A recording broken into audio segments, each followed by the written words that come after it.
सांगली शहरातील गारपीट चौकात मध्यरात्रीच्या सुमारास घडलेल्या दुहेरी हत्येच्या घटनेने सांगली हादरली आहे. दलित महासंघाचे संस्थापक अध्यक्ष उत्तमराव मोहिते वय वर्ष 40 राहणार गारपीट चौक सांगली यांचा धारधार शस्त्रांनी निघृण खून करण्यात आला. या चकमकीत एक संशयित हल्लेखोर शाहरुख रफिक शेख वय वर्ष 27 राहणार इंदिरानगर म्हाडा कॉलनी सांगली याचाही मृत्यू झाला. ही घटना दिनांक 11 नोव्हेंबर 2025 रोजी रात्री सुमारे 11:15च्या सुमारास गारपीट चौक येथे घडली. मयत मोहिते यांच्या वाढदिवसाच्या कार्यक्रमात आरोपी गणेश मोरे यांच्याशी किरकोळ वाद झाला.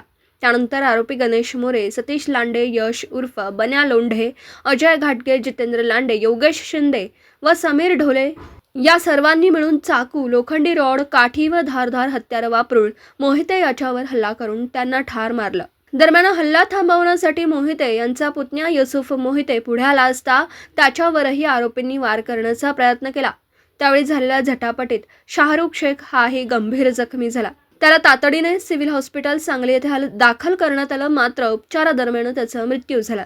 घटनेची माहिती मिळताच पोलीस अधीक्षक संदीप घुगे, अपर पोलीस अधीक्षक कल्पना बारावकर, उपविभागीय पोलीस अधिकारी प्रणिल गिल्डा तसेच सांगली शहर पोलीस ठाण्याचे प्रभारी अधिकारी अरुण कोळी यांनी घटनास्थळी धाव घेतली. घटनास्थळी पंचनामा करून मयतांची प्रेत शवविच्छेदनासाठी पाठवण्यात आली. सांगली शहर पोलीस ठाण्यात या प्रकरणी गुन्हा क्रमांक 112/2025 नोंदवण्यात आला असून आरोपींवर भादवी कलम 103(1), 109(1), 373, 189(1), 110, 111(2), 112(2) तसेच मोक्का कायदान्वये कलम 31(1), 3, 135 अंतर्गत गुन्हा दाखल करण्यात आला.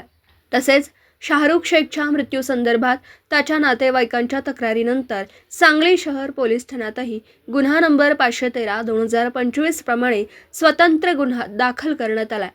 या घटनेनंतर शहरात तणाव निर्माण झाला असून कायदा आणि सुव्यवस्थेचा प्रश्न उद्भवू नये म्हणून पोलिसांनी RCP पथक आणि मोठा पोलीस बंदोबस्त तैनात केला आहे. पोलीस सूत्रांकडून मिळालेल्या माहितीनुसार प्रमुख आरोपी गणेश मोरे, यश लोंढे, अजय घाटगे, समीर बोले यांच्यावर यापूर्वीही गंभीर स्वरूपाचे गुन्हे दाखल आहेत. संशयित आरोपींच्या अटकेसाठी सांगली शहर पोलीस आणि स्थानिक गुन्हे अन्वेषण शाखेची पथकं शोध मोहीम राबवतात.